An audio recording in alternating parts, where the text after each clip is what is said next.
From above, the streets of Washington, D.C. form a secret geometric language. That feeling you get, a sense of hidden order beneath the surface, is real. This city was intentionally built as a massive symbolic diagram, a physical prayer for a new nation. We are going to decode the esoteric architecture and occult symbolism embedded in its very stones. You will learn to see the capital not just as a political center, but as a landscape of power designed by Freemasons and other visionaries. Why does a massive pentagram appear when you connect its main circles? What is the true meaning of the world's largest obelisk standing at its heart? By the end, you will forever see American history through an entirely new and far more mysterious lens. What does it mean when a country's founders choose to communicate through secret symbols? This geometric language was not an accident, but the direct result of a profound vision held by the nation's founders. At the heart of this project was George Washington, a dedicated Freemason, who laid the cornerstone of the Capitol building in a full Masonic ceremony. He entrusted the city's design to a brilliant, if temperamental, French-born engineer, Pierre L'Enfant. Their shared ambition was staggering. They did not merely want to plot streets for a new government. They intended to build a new Rome, a city that would stand for millennia as a beacon of a new world order, a new Atlantis rising from the swamp. This was to be a physical prayer, a city built not just for function, but as a symbol. The guiding philosophy was a unique fusion of Enlightenment ideals, which championed reason and science, with ancient esoteric principles that saw the universe as an expression of divine geometry. Freemasonry provided the essential toolkit for this fusion. Its core values were reason, geometric perfection, and a belief in a grand architect who designed the universe according to mathematical laws. For a Freemason, geometry was not just a branch of mathematics. It was a sacred language, the very method through which the divine imposed order upon chaos.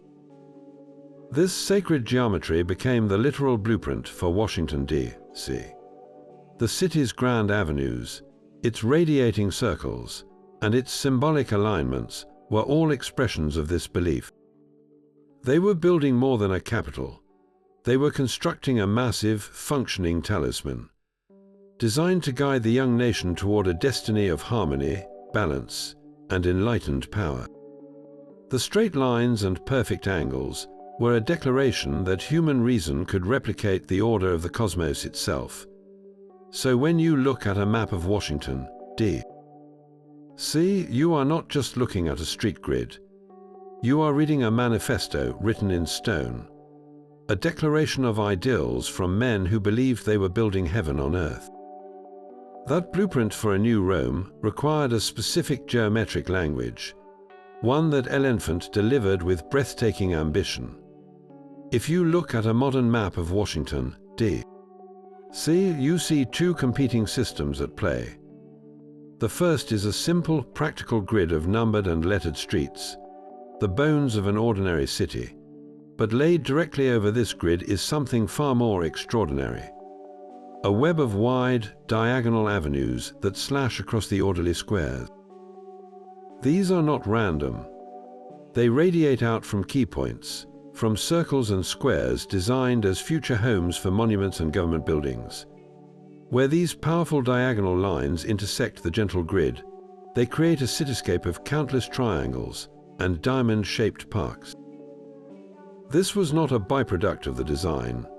It was its very heart.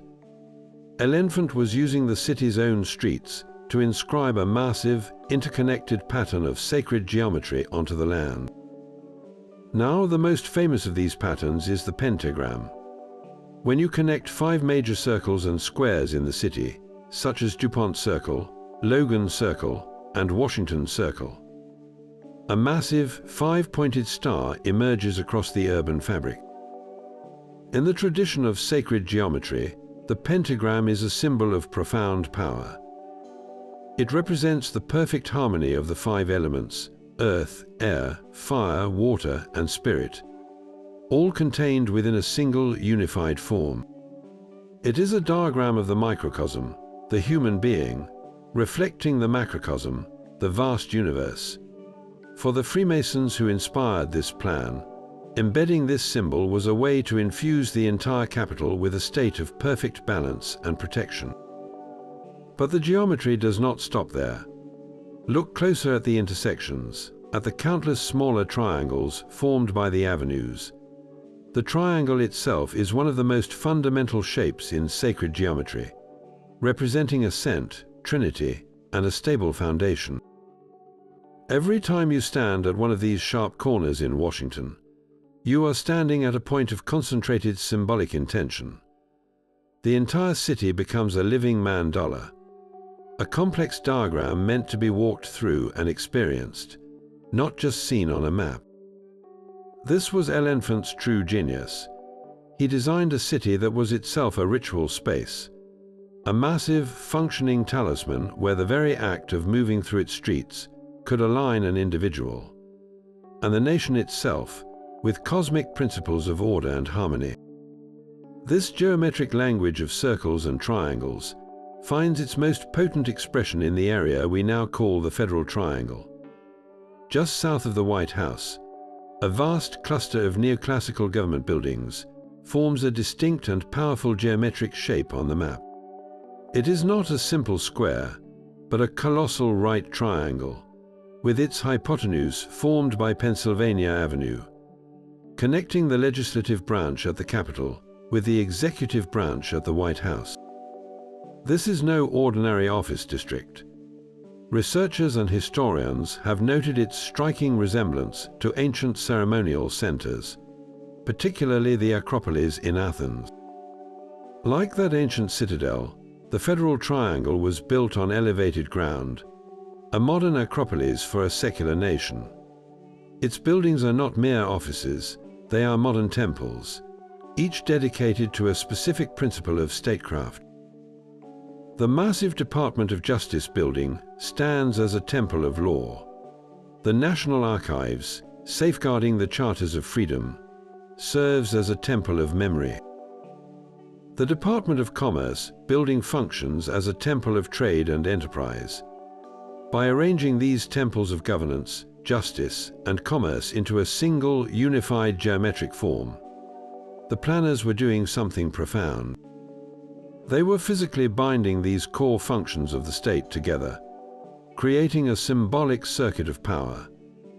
The very shape of the triangle, with its inherent stability and directionality, suggests a flow of energy and intention. It channels the principle of Trinity, a concept sacred to the Masons and found throughout nature, mind, body, and spirit, past, present, and future. Walking through the Federal Triangle is to walk through a landscape designed to manifest ideal governance.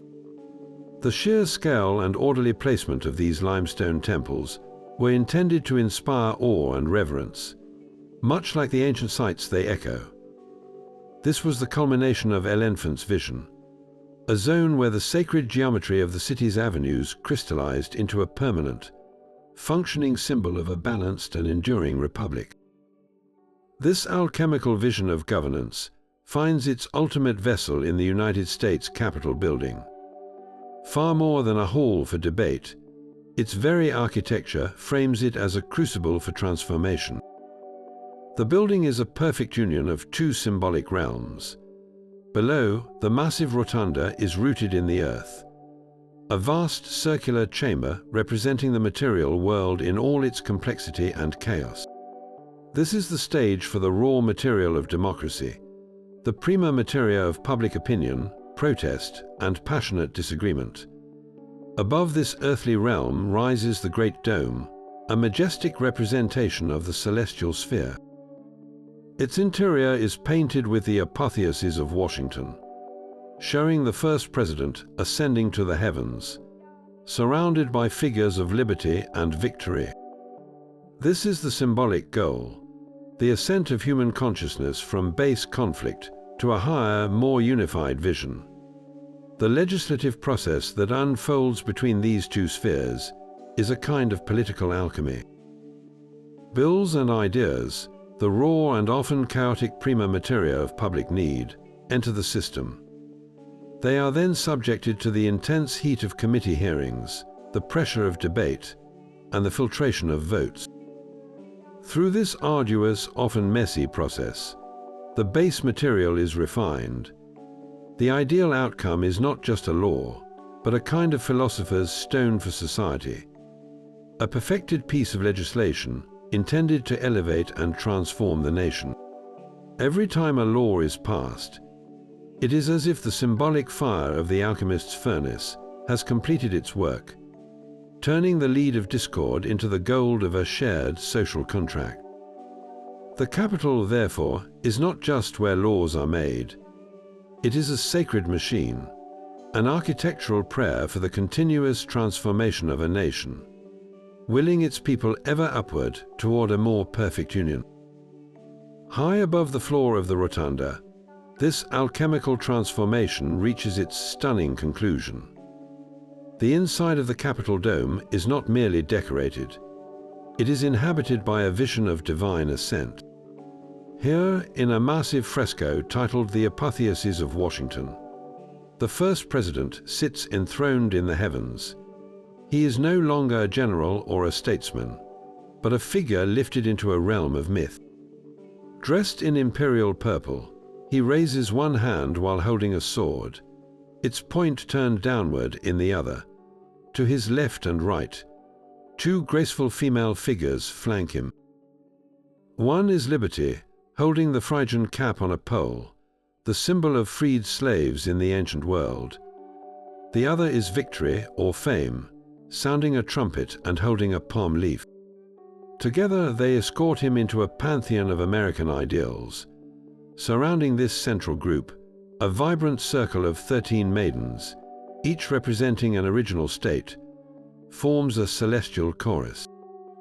And beyond them, 6 elaborate scenes unfold, each a personification of a national strength, from commerce and science to marine and mechanics. The entire composition is a riot of color and motion, a deliberate echo of the grand religious art of the Renaissance, but with a crucial revolutionary difference. This is not a depiction of a saint ascending to a Christian heaven. This is the deification of a mortal man within a new American civic religion. The word for this is apotheosis. It is an ancient concept, tracing back to Roman emperors who were declared gods after their death. It means the transformation of a human being into a divine or semi-divine entity. In this one breathtaking artwork, the messy, earthly process of political alchemy we discussed earlier finds its ultimate, perfected product. George Washington, the man, is symbolically transfigured. He becomes a national archetype, a divine guardian forever presiding over the nation he helped create. His ascent completes the circuit of power in the building, linking the chaotic humans striving below with an idealized, eternal order above. The fresco is the final, symbolic seal on the great work, asserting that the goals of the Republic are not merely political, but are, in fact, sacred. This symbolic ascent from the earthly to the divine finds its most powerful physical anchor at the very center of the city's design. The Washington Monument is not merely a tribute to a great man. It is a profound statement written in stone, the world's largest Egyptian obelisk. Its form is unmistakable and deliberate, a shape steeped in ancient mysticism. In the civilization of the Nile, the obelisk was a symbol of ultimate power and a direct conduit to the divine. It represented a petrified ray of the sun, a solid beam of light from the god Ra himself, eternally frozen as it touched the earth. For the Freemasons who championed this design, Egyptian symbolism was a core part of their philosophical heritage. They saw ancient Egypt not as a land of superstition, but as a repository of lost knowledge, a civilization that understood the sacred principles of geometry, astronomy, and divine kingship. By choosing this form to honor their brother, George Washington, they were making an extraordinary claim.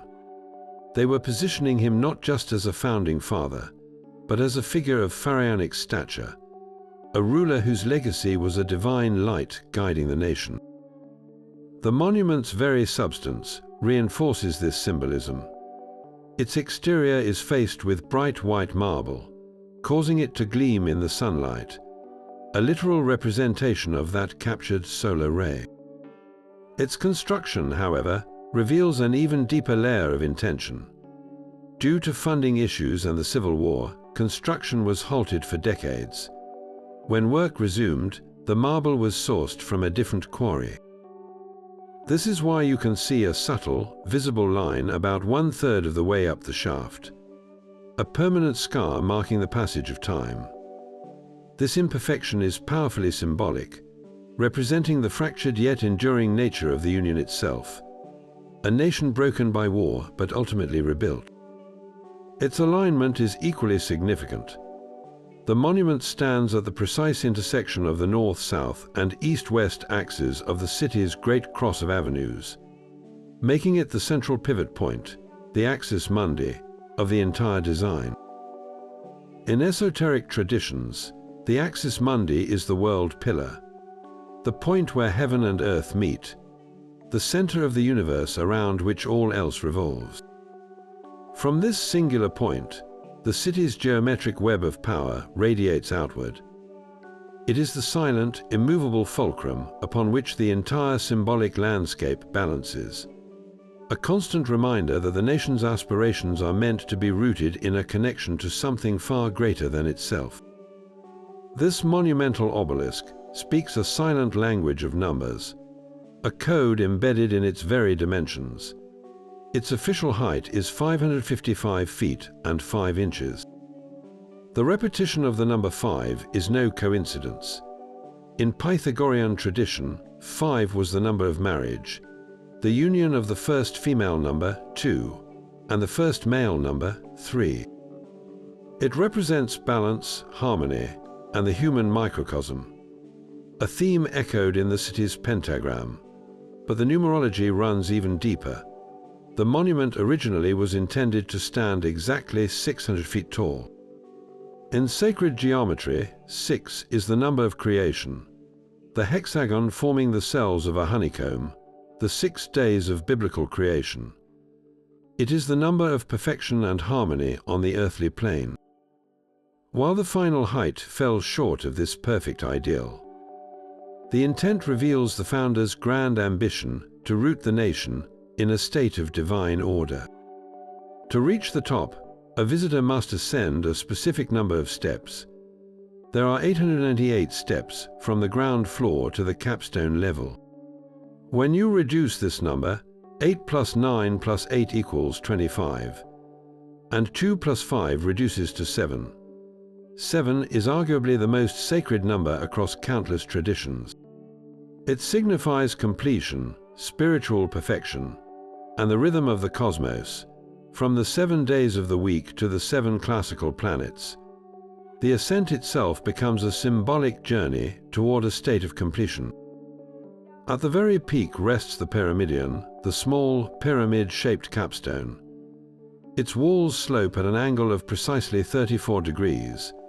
The number 34 reduces to 7, again echoing that theme of spiritual perfection. This tiny, unadorned capstone of pure aluminum, a rare and precious metal at the time, was itself a profound symbol. In esoteric thought, the capstone represents the final piece that completes the great work, the spark of divine consciousness that activates the entire structure. It is the point of contact between the massive stone pillar and the infinite sky.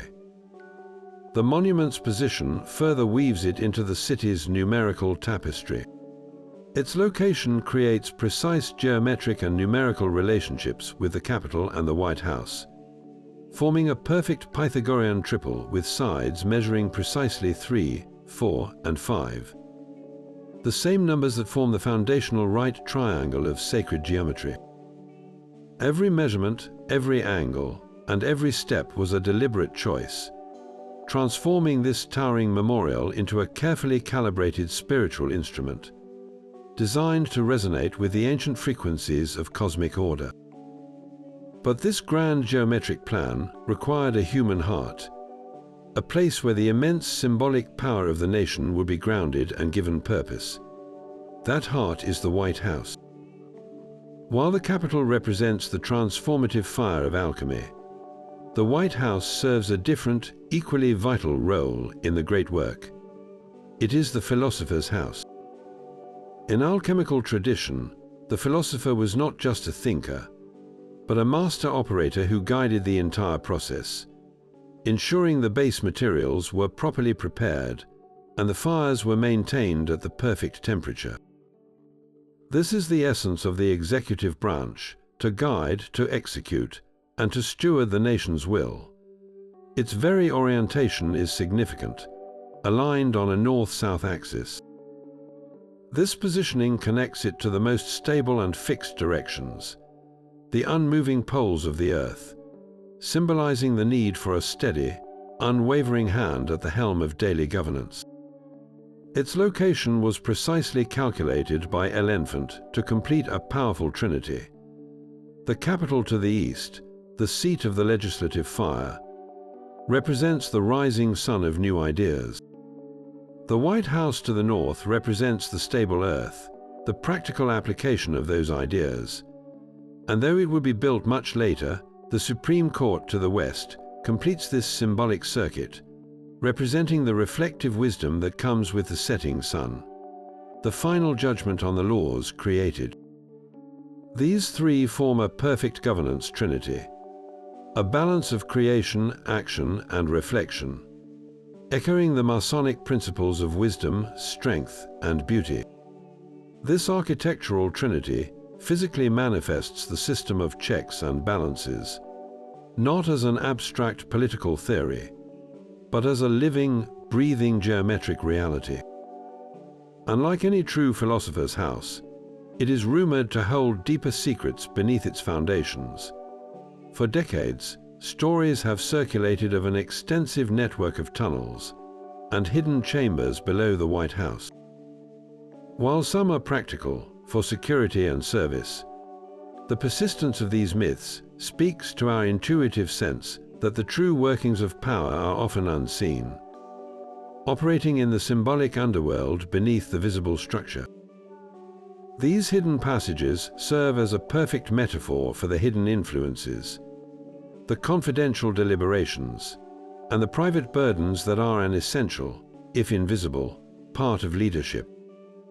The White House, therefore, is far more than a famous address. It is the anchoring point of the executive, the grounded human element in the city's vast cosmic diagram, where the abstract ideals of the Republic meet the daily reality of decision and action. So beneath the grand geometry of the Federal Triangle and the alchemical ascent of the Capitol lies perhaps the most famous and startling pattern of all. When you connect 5 specific points on a map of Washington, D.C., a massive 5-pointed star emerges across the urban fabric. Its points are not random intersections, but the city's own major circles: DuPont Circle, Logan Circle, Scott Circle, Mount Vernon Square, and Washington Circle. This is the great pentagram of Washington, D.C., a symbol of immense power etched directly into the city's streets. In the Western esoteric tradition, the pentagram is far more than a simple shape. It is a microcosm, a diagram of the human being, with its 5 points representing the 5 elements: earth, air, fire, water, and the all-encompassing spirit. It is a symbol of protection, of harmony, and of the perfect balance between the material and spiritual worlds. For the Freemasons and other esoteric thinkers who influenced the city's design, embedding this symbol was a way to sanctify the entire Capitol, to create a protected ritual space where the nation could operate under principles of cosmic order. The debate, of course, is whether this was intentional. Skeptics argue that the pattern is a coincidence, a happy accident arising from Enlightenment's use of radiating circles. Yet the precision is striking. These are not minor parks, but grand landscape circles designed as focal points of power and traffic. To see them as the points of a star is to see the city not just as a collection of buildings, but as a single massive ritual diagram. It becomes a talisman drawn on a continental scale, its lines of force channeled along wide avenues, designed to invoke and stabilize the elemental forces of creation for the fledgling republic. Was the city itself built to be a living, breathing act of magic? When you walk from DuPont Circle towards Logan Circle, you are not just taking a stroll. You are tracing a line of symbolic intention, walking the edges of a star meant to guide a nation's destiny.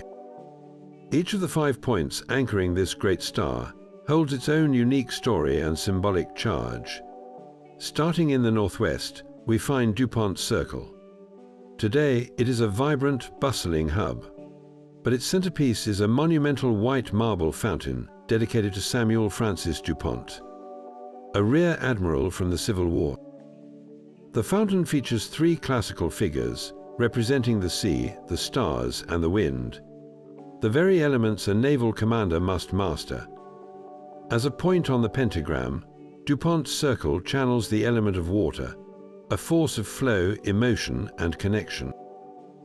Just southeast lies Scott Circle, a site dominated by a towering equestrian statue of General Winfield Scott, a hero of the War of 1812 and the Mexican-American War.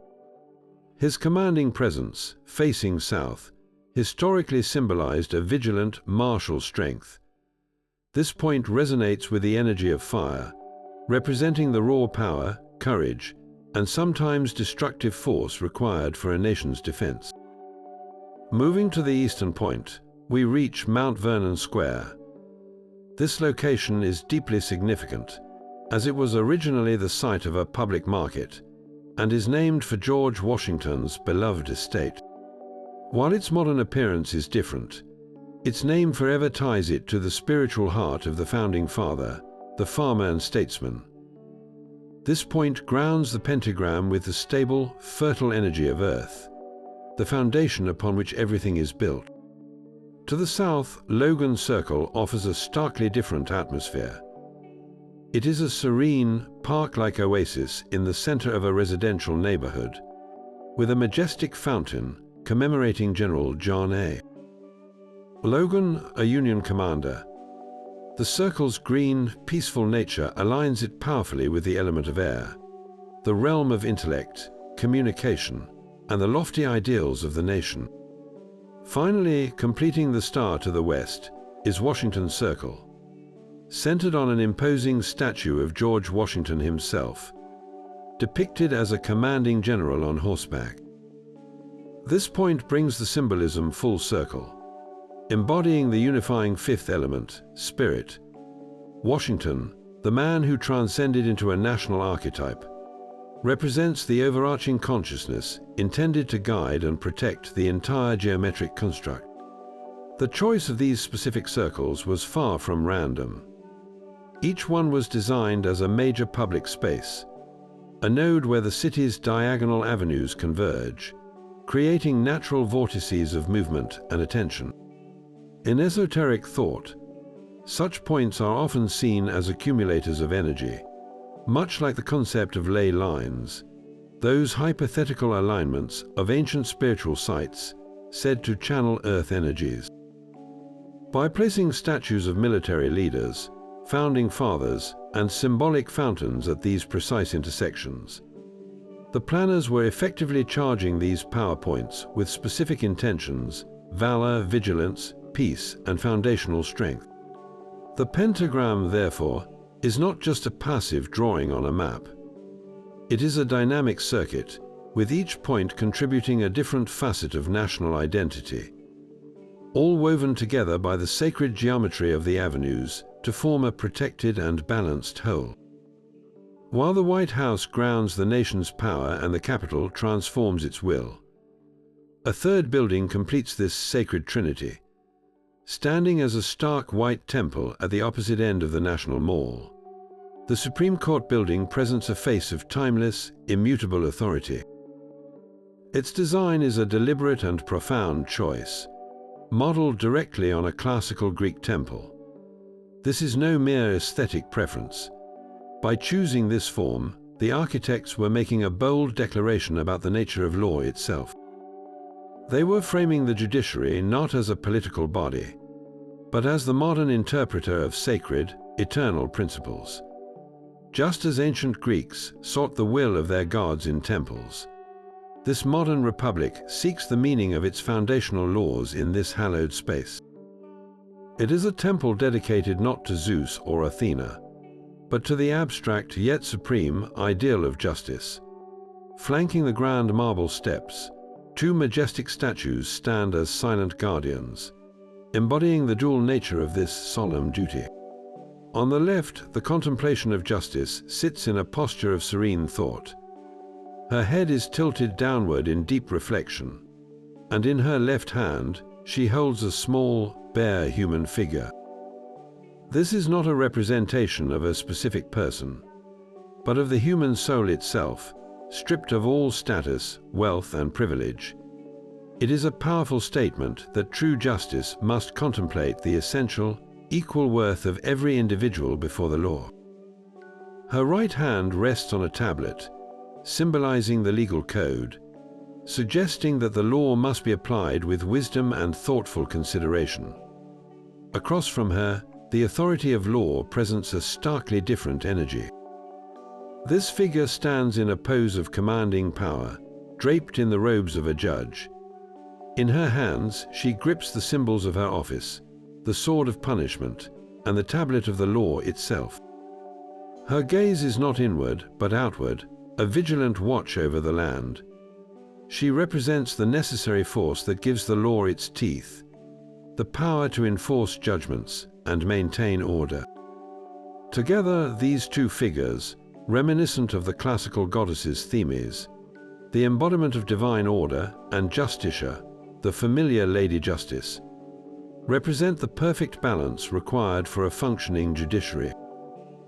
One embodies the spirit of the law, its inner wisdom and mercy. The other embodies the letter of the law, its unwavering authority and strength. This is the esoteric secret of the Supreme Court's facade. It is a physical manifestation of a spiritual equilibrium, a constant reminder that justice must be a blend of compassionate contemplation and unyielding power. Every case that ascends its steps enters this symbolic field, asking these two stone goddesses to find a perfect and eternal balance. But this sacred trinity of power requires a mind, a central repository for the collective wisdom that fuels the Republic. Just east of the Capitol stands a building that fulfills this role, the Library of Congress. In esoteric lore, there exists a legend of a lost hall of records, a hidden archive said to contain the secret knowledge of a forgotten advanced civilization. While many search for it beneath the sands of Egypt, a strong case can be made that America built its own version in plain sight. This library is the modern equivalent of the ancient Library of Alexandria, an attempt to gather all human knowledge under one roof, a universal memory bank for a new world. Its purpose within the city's symbolic plan is profound: to serve as the enlightened mind that informs the heart of the White House and the transformative fire of the Capitol. Without this accumulated wisdom, the actions of government risk becoming blind power or hollow ceremony. The library is the fuel for the great work. Step inside the Great Hall, and you are immediately transported into a temple dedicated not to a god, but to knowledge itself. The sheer density of symbolism is overwhelming. The marble floor is inlaid with brass signs of the zodiac, immediately placing the pursuit of knowledge within a cosmic framework. Look up and the dome soars overhead, covered in murals that depict the evolution of human understanding. You see figures representing religion, commerce, history, and poetry. At the very center of the dome, a beautiful, personified figure of human understanding lifts a veil from her face, an unmistakable allegory for the pursuit of gnosis, that secret experiential knowledge that transcends mere information. This is the ultimate goal, the moment of epiphany where hidden truths are finally revealed. The inscriptions that ring the room are not random quotes, but carefully chosen manifestos. One reads, "The foundation of every state is the education of its youth." Another declares, "Wisdom is the principal thing, therefore get wisdom, and with all thy getting, get understanding." These are not passive decorations, they are active commands, directives for a citizenry and its leaders. Every arch, every stained glass window, and every mosaic reinforces this theme. You find Minerva, the Roman goddess of wisdom, presiding over the grand staircase. You see the seals of the world's great universities embedded in the floor. The entire building is a philosophical argument in stone and paint, asserting that a republic cannot endure on law and power alone. It must be rooted in a relentless, universal, and enlightened pursuit of truth. This is the hidden function of the Library of Congress within the esoteric architecture of Washington D.C. It is the memory and the mind, the sacred storehouse of gnosis, designed to perpetually illuminate the path toward a more perfect union. Yet amid this landscape of enlightenment, geometry, stands a structure that seems to defy it all: the Washington National Cathedral. Its soaring Gothic spires and intricate Christian iconography appear to be a direct import from medieval Europe, a strange anomaly in a city of obelisks and classical temples. Why would a nation founded on deist principles and Masonic symbolism erect such an overtly Christian monument in the 20th century? The answer lies not in a rejection of the city's esoteric blueprint, but in its surprising fulfillment. The cathedral was conceived as a great church for a national religion, a spiritual capstone intended to house the soul of the Republic. Its Gothic style was chosen not merely for its beauty, but because it represents the pinnacle of sacred architecture in the Western tradition, a system built on divine proportions and the belief that a building could be a ladder to heaven. This was not a retreat from the founder's vision, but an extension of it, creating a space where the spiritual aspirations of the people could be formally expressed. Look closer, however, and the cathedral reveals it is not solely a house of Christian worship. It is a grand synthesis, a repository of American civil religion where hermetic and even cosmic traditions intertwine with biblical narratives. High on the northwest tower, amid the saints and angels, sits a startlingly modern grotesque, the menacing visage of Darth Vader. This seemingly whimsical addition, chosen through a children's competition, serves a deeper symbolic purpose. In the esoteric tradition, the grotesque represents the shadow, the unintegrated aspects of the self and society that must be acknowledged and confronted. The inclusion of a pop culture icon of darkness and redemption is a profoundly modern act of alchemy, acknowledging that the forces of chaos and conflict are a necessary part of the spiritual journey, even for a nation. This fusion of traditions becomes even more explicit in the breathtaking space window. This stained glass masterpiece features a swirling depiction of the cosmos, and embedded within it is a genuine moon rock, brought back by the crew of Apollo 11. Here, the ultimate achievement of human reason and science, our literal reach for the heavens, is enshrined within the sacred art of a cathedral. It is a powerful statement that divine revelation is not confined to ancient texts, but is ongoing, found in the exploration of the cosmos itself. This is a deeply hermetic idea, the principle of as above, so below, made stunningly literal. The cathedral's alignment further anchors it in this universalist vision. It is precisely oriented to capture the setting sun through its west, rose window on the summer solstice, filling the nave with a transformative fire of light. This direct engagement with solar cycles connects the building to pre-Christian, earth-based spiritualities and the astronomical obsessions of the Masons. The Washington National Cathedral, therefore, is far more than a church. It is the final necessary piece in the city's symbolic puzzle. A place where science and spirituality, Christianity and cosmic awareness, ancient tradition and modern myth, are woven together into a single, soaring testament to the nation's unending search for meaning. Tucked away on the south lawn of the White House, a small, unassuming pink granite block holds a monumental secret. This is the Zero Milestone, the official geographical heart of the United States. Conceived in the early 20th century, its purpose was audacious: to serve as the single point from which all road distances in the entire nation would be measured. Every mile on a highway sign, every calculated route across this vast continent, was intended to find its reference back to this one quiet spot. It is a concept that echoes one of the most ancient and powerful symbols known to humanity, the omphalos.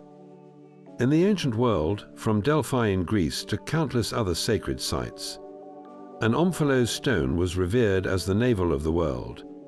It was believed to be the very point of creation, the place where the cosmos first erupted into being, and the axis around which all reality turned. It was not just a marker, it was a living connection to the divine source. The designers of the Zero Milestone were consciously evoking this profound tradition. They were declaring this point, not far from the president's home, to be the generative seed of the nation. From this symbolic nucleus, the entire country geometrically expands. Think of a stone dropped into still water, with concentric ripples moving outward to touch every shore. The Zero Milestone is that initial point of impact. The roads that stretch to California, to Maine, to Florida, are those ripples, their lengths defined by their distance from this center. It makes the entire nation a unified, measurable, and sacred geometric expression, growing from a single source. In this simple block of stone, the abstract idea of a national center becomes physically real. It grounds the esoteric geometry of Washington D.C. into a tangible, functional reality, asserting that the entire United States, in all its sprawling diversity, is one single interconnected organism born from a deliberate point of origin. This process of deification, begun with Washington, finds its ultimate architectural expression at the western end of the mall. The Lincoln Memorial does not simply honor a president, it enshrines a national saint. Its design is a direct and deliberate echo of the greatest temples of the ancient world, specifically the Temple of Zeus at Olympia. Just as that classical temple housed a colossal statue of the king of the gods, this American temple was built to hold a giant embodiment of a mortal man. The choice was a profound statement, framing Abraham Lincoln not as a politician, but as a figure of Zeus-like authority and judgment, a final arbiter in the nation's most painful conflict. You approach up a massive flight of stairs, a ritual ascent into a sacred space, entering a forest of towering Doric columns that feel both immense and eternal. Inside, the atmosphere is hushed, more like a cathedral than a monument, and there, enthroned at the far end, sits Lincoln. The statue is so vast, so overwhelming in its scale, that it immediately transcends the human. Sculpted from 28 blocks of gleaming white Georgia marble, the seated figure is 19 feet tall. If he were to stand, he would rise to a height of 28 feet. This is not a representation of a man. It is the image of a giant, a titan. His arms rest on colossal chair arms inscribed with the fasces, the Roman symbol of state authority, reminding us that his power was that of the United Republic. But his gaze is what truly captivates you. He looks not at you but past you, his eyes fixed on some distant, eternal horizon. It is the look of a prophet who has seen the terrible cost of principle and the fragile hope of redemption. He is no longer the weary war president, but an eternal, brooding guardian. Flanking him on the chamber walls, his words are carved into the stone as if they are holy scripture. The Gettysburg Address and his second inaugural address are presented not as political speeches, but as sacred texts, the foundational liturgy of a new American faith centered on unity, sacrifice, and charity. The memorial completes the symbolic journey that began with the apotheosis of Washington in the Capitol Dome. Where Washington was shown ascending to the heavens, Lincoln is presented as already having arrived, eternally enthroned in his own temple. This is his apotheosis, the final and undeniable architectural proof that in America, its greatest leaders are not merely remembered, they are worshipped. This same principle of deification finds its purest philosophical expression across the tidal basin. The Jefferson Memorial rises like a luminous white temple, its form a direct and deliberate echo of the Roman Pantheon. The original Pantheon in Rome was a revolutionary structure, a temple dedicated not to one god, but to all gods. Its very name means, of all the gods. It was a cosmic symbol, a vast, domed space designed to represent the vault of heaven itself. By choosing this specific architectural model, the creators of the Jefferson Memorial were making an extraordinary statement. They were building a temple not to a singular deity of any established church, but to the universal ideals that Thomas Jefferson himself championed. This is a temple to the Enlightenment, to reason, to liberty, and to a specific spiritual view known as deism. Jefferson's God was not the intervening God of the Bible, but a divine architect, a grand cosmic intelligence who set the universe in motion according to rational, natural laws, and then stepped back, granting humanity the reason to govern itself. This memorial is the physical embodiment of that belief. Step inside the circular chamber, and you are immediately enveloped by its serene, open design. The heart of the space is not an altar, but a massive bronze statue of a standing, contemplative Jefferson. His gaze is fixed forward, not in prayer, but in thought. Encircling him, carved into the marble walls, are his own words, the sacred texts of this civic faith. You read the declaration that we are endowed by our Creator with certain unalienable rights, that among these are life, liberty, and the pursuit of happiness. These are not religious doctrines, but philosophical assertions of a universal human condition. The most profound architectural feature is the open oculus at the center of the dome. In the original Pantheon, this opening was the building's only source of light, a literal eye to the heavens, allowing rain and sunlight to pour directly into the sacred space. Here, in the Jefferson Memorial, the oculus serves the same symbolic function. It connects the visitor directly and dramatically to the cosmos above. You stand under the open sky, watching clouds drift past or feeling the subtle change in air. The divine principle honored here is not confined by walls or scripture. It is the vast, impersonal, and beautiful order of nature itself. This open roof makes the memorial a living barometer of the universe, a place where you are reminded that the highest truths are found not in dogma, but in the rational observation of the world and the unwavering defense of human freedom. It completes the city's spiritual trinity, offering a vision of divinity that is as expansive and universal as the American experiment itself. Amidst the city's grand monuments to triumph and ideals, the Vietnam Veterans Memorial stands apart. Its design is a radical departure from the white marble temples and towering obelisks. Here, there are no heroic statues, no grand staircases leading to the heavens. Instead, a profound wound is carved directly into the earth. Two long, polished panels of black granite meet at a deep angle, forming a vast V that sinks into the ground, its lowest point pointing directly toward the Washington Monument. This is not a monument that reaches for the sky, but one that descends into the underworld. The V shape itself is an ancient and powerful symbol. It is the chalice, the vessel that receives. It is a mark of profound descent, an open gateway into the realm of memory and the dead. To walk its length is to undertake a symbolic katabasis, a ritual journey into the depths to confront what was lost.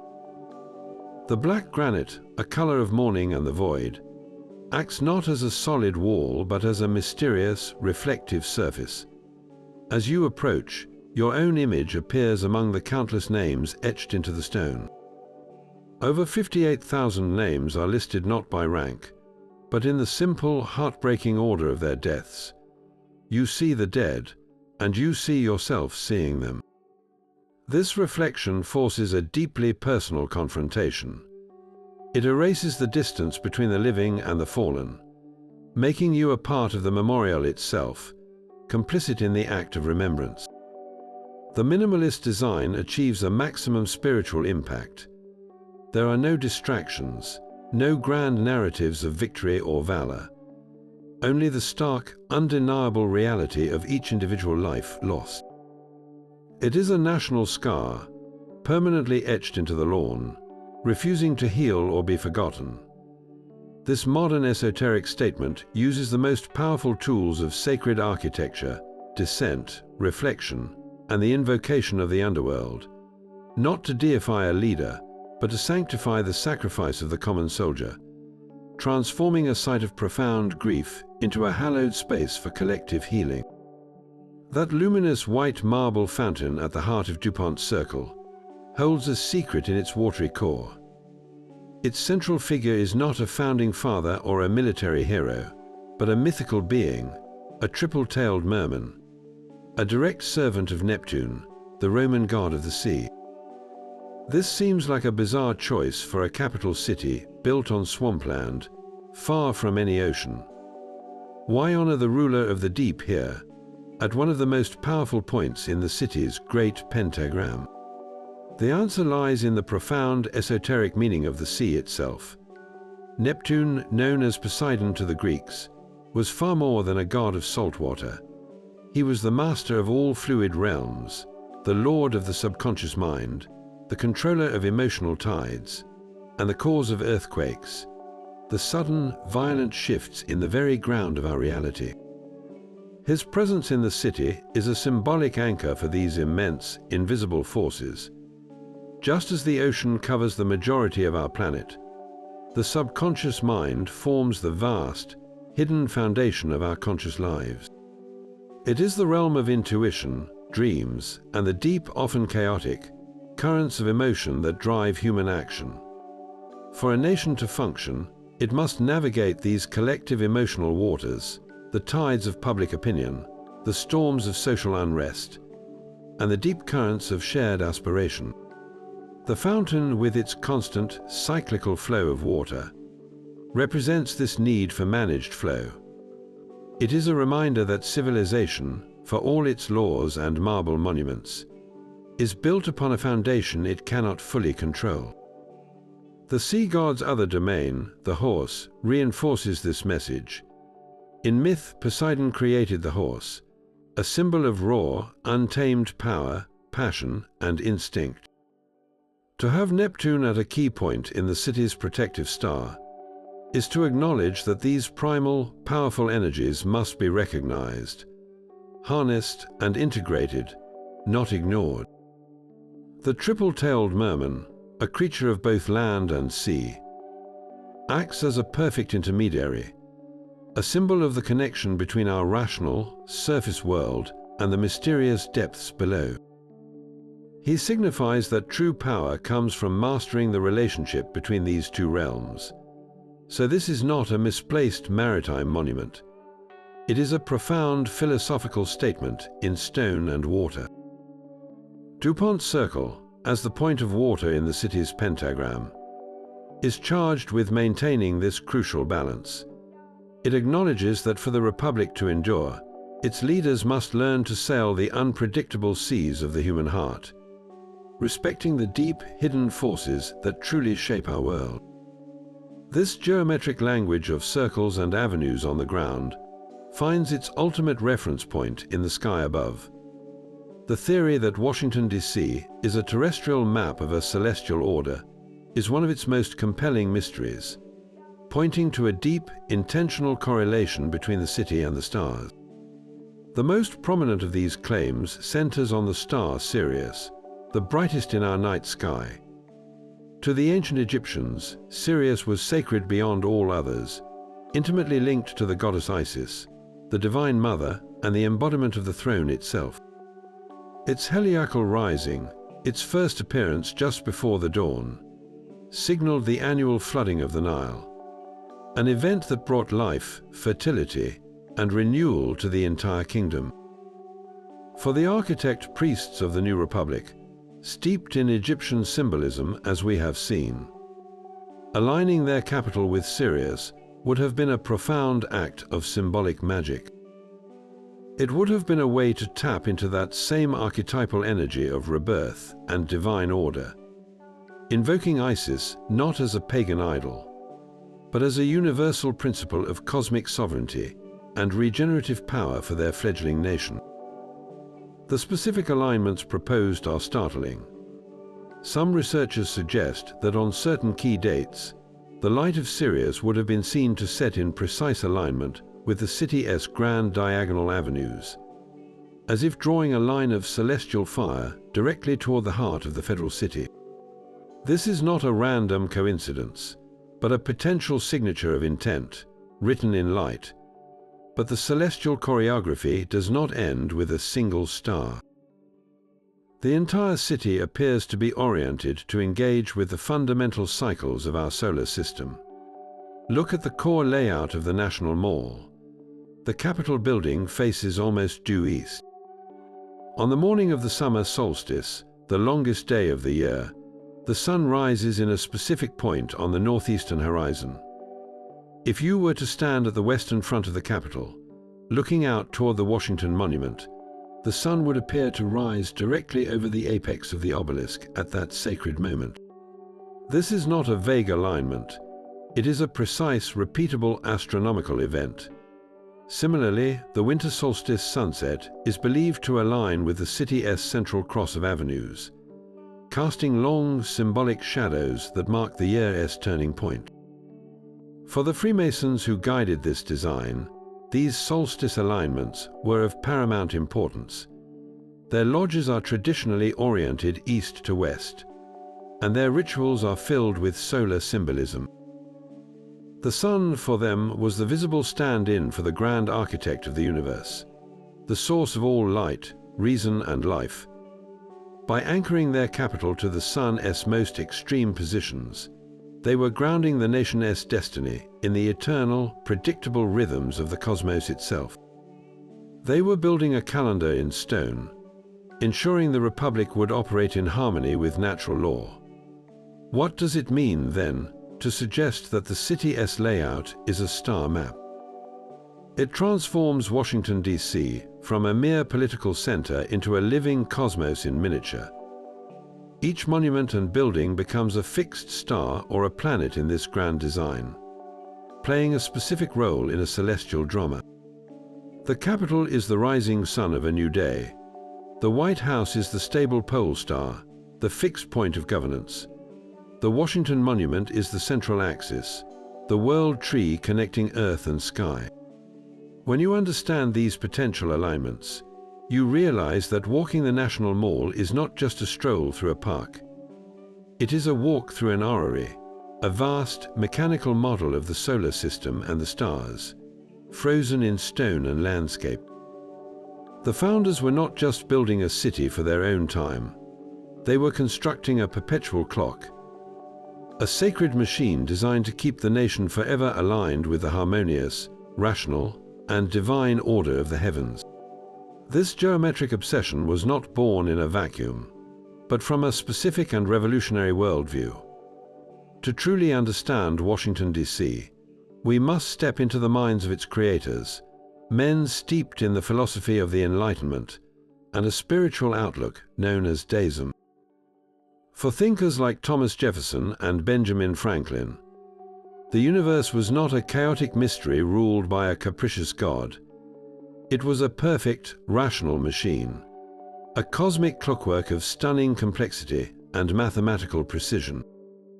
The being who designed this machine was not the personal God of the Bible, but a distant, supreme intelligence they called the Grand Architect of the universe. This was not a figure who answered prayers or performed miracles, but one who established immutable natural laws and then stepped back, allowing his creation to unfold according to reason. This belief fundamentally shaped their vision for the new nation. If the cosmos was orderly, then human society and government should be too.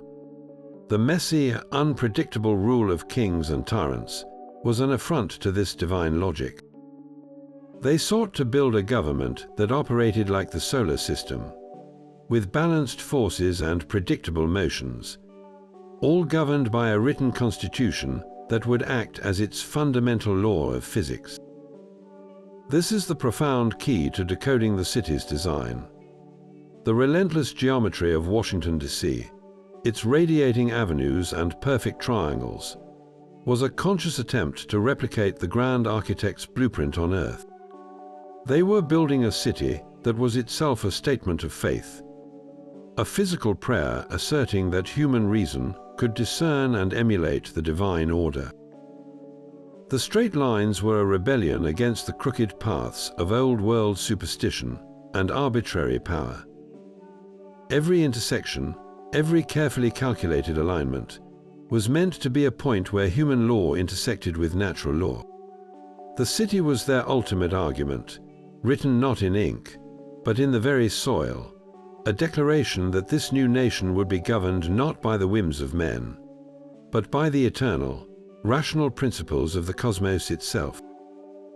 The geometric precision of Washington, D.C.'s design often draws our focus to the Freemasons, but they were far from the only esoteric influence shaping the young republic. A deeper, more layered tapestry of occult influence was woven by other secret societies, each contributing their own philosophical threads to the national vision. The Rosicrucians, for instance, presented a powerful fusion of mystical Christianity with alchemical and hermetic wisdom. They dreamed of an invisible college of enlightened initiates who would guide humanity toward a universal reformation. While not a formal organization in America at the time, their core ideas circulated widely among the intellectual elite. The very concept of a new world order, a novus ordo seclorum, resonates deeply with the Rosicrucian ideal of a secret brotherhood orchestrating a spiritual and political rebirth for civilization. This philosophical current likely infused the founders' ambition with a sense of divine, almost magical, mission. Then there is the Society of the Cincinnati, a hereditary organization for officers of the Revolutionary War.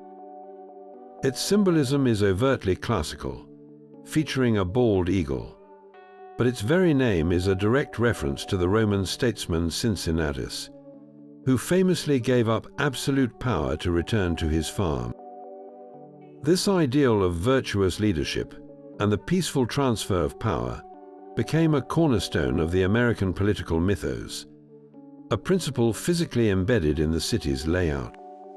The society's emblem, with its circular band and central figure, echoes the circular motifs found throughout the city's design, reinforcing a classical ideal of republican virtue. And of course, we cannot ignore the specter of the Illuminati. Though the original Bavarian Illuminati were suppressed years before Washington's founding, their reputation as a radical Enlightenment secret society dedicated to undermining religious and political tyranny spread like wildfire through pamphlets and conspiracy theories. Their alleged goals of spreading reason and opposing superstition aligned perfectly with the deist leanings of many founders. whether their influence was direct or merely a pervasive cultural idea.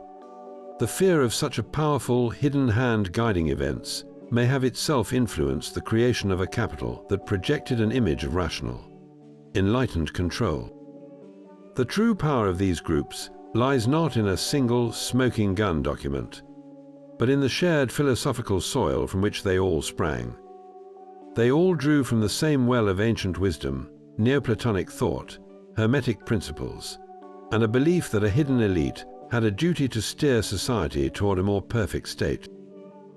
When you look at the iconography of Washington, D.C., you are not seeing a simple Masonic code. You are seeing a complex synthesis, a layered dialogue between different esoteric traditions, all converging to create a physical prayer for a nation founded on a secret and sacred hope. So we arrive at the final, breathtaking synthesis of all these geometric and symbolic threads. The entire city of Washington, D.C. can be understood not just as a capital, but as a single functioning talisman on a colossal scale. In the magical worldview that informed its designers, a talisman is an object, or in this case a place, that is ritually charged to attract and store a specific type of energy for a specific purpose. Every element we have explored, from the celestial alignments to the Masonic numerology, was a component in the construction of this national battery. The core principle at work here is the ancient Hermetic axiom, as above, so below. By meticulously mapping the order of the heavens onto the earthly plane, the founders believed they could draw down the powerful, harmonious influences of the cosmos and lock them into the very soil of the Republic. The city's streets became the circuit lines for this energy. The great pentagram acted as a protective and harmonizing seal. The federal triangle channeled the power of governance.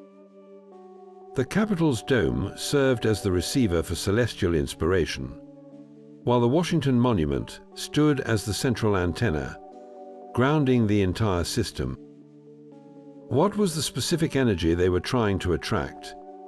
It was the very essence of their revolutionary ideals, the pure force of republicanism, enlightened reason, and a divinely guided national destiny. They were building a machine, not of gears and levers, but of symbolism and alignment, designed to perpetually charge the soul of the nation and its government with these principles. Every statesman walking its avenues, every law debated in the Capitol, every judicial decision rendered in the Supreme Court would, in theory, be operating within this charged field, subtly influenced by the harmonious frequencies of the design. This transforms our understanding of the city from a mere political center into a sacred technology. The founders were not just planning buildings, they were performing a great work of magic, an act of symbolic enchantment meant to last for ages. They were attempting to weave the very concept of a more perfect union into the physical world, creating a landscape where the nation's destiny would be forever guided by the stars, protected by sacred geometry, and illuminated by the unwavering light of reason. This profound symbolic language, however, has been filtered through a modern lens, often distorting its original intent into a web of conspiracy. The same geometric patterns that spoke of enlightenment and harmony to the founders are now frequently interpreted as evidence of dark, satanic rituals or a clandestine plot for global domination. The pentagram, a symbol of elemental balance for Freemasons, is recast as a sign of devil worship. The phrase Novus Ordo Seclorum on the dollar bill, which translates to New Order of the Ages and expressed a hope for a new era of American greatness, is seized upon as proof of a sinister new world order. These theories thrive because they tap into a very real and powerful truth. The design is undeniably intentional and dense with meaning. The human mind, when confronted with such a grand, coded landscape, naturally seeks a narrative, and fear can be a more compelling author than historical context. So how do we separate grounded analysis from speculative fiction? The key lies in examining the founders' own words and documented beliefs. We have letters, speeches, and philosophical texts that clearly outline their deist worldview, their reverence for Roman republicanism, and their commitment to Masonic principles of reason and virtue. There is no historical evidence from their own hands that points to a desire for a tyrannical world government or malevolent occult practices. Their symbolism was about building heaven on earth, not summoning hell. This is not to say that powerful, hidden influences are absent. They are simply of a different nature. The true conspiracy is not one of monsters and magic, but of ideas, a concerted effort by a group of enlightened individuals to use the language of sacred geometry to psychologically and spiritually shape a nation for millennia. They embedded a vision of order so profound that it continues to spark debate, wonder, and even paranoia centuries later. The most critical question is not whether the symbols are there, but what we choose to see in them. Do we see a blueprint for control, or an aspirational prayer for a more perfect union? The stones themselves do not change, but the story we tell about them reveals everything about our own time, our fears, and our hopes for the power that governs us. What we have walked through is far more than a collection of government buildings. It is a mind-boggling synthesis of symbols, a grand design where every stone whispers a secret. The Washington Monument stands not just as a memorial, but as a central axis mundi, a cosmic pillar anchoring the city to the heavens. The vast pentagram formed by its circles weaves a protective seal of elemental balance across the urban landscape. The city's very streets are aligned with the solstice sun and the star Sirius, turning the capital into a terrestrial map of a celestial order. And within the capital's dome, we witness the alchemical process in action, the transformation of chaotic human will into a refined ideal of governance. This entire landscape functions as a single, colossal talisman, engineered to guide the nation's destiny. So the next time you see a postcard of the National Mall, remember this. You are not looking at a simple skyline. You are looking at a grimoire written in marble and granite, a permanent testament to the hidden spiritual aspirations woven into the very foundation of the American experiment. It is a landscape built not just for power, but for a profound and enduring enchantment. What symbols or secrets have you noticed in your own explorations? Share your thoughts and observations in the comments below. And if you enjoyed this journey into hidden history, be sure to subscribe for more deep dives into the mysteries hidden in plain sight.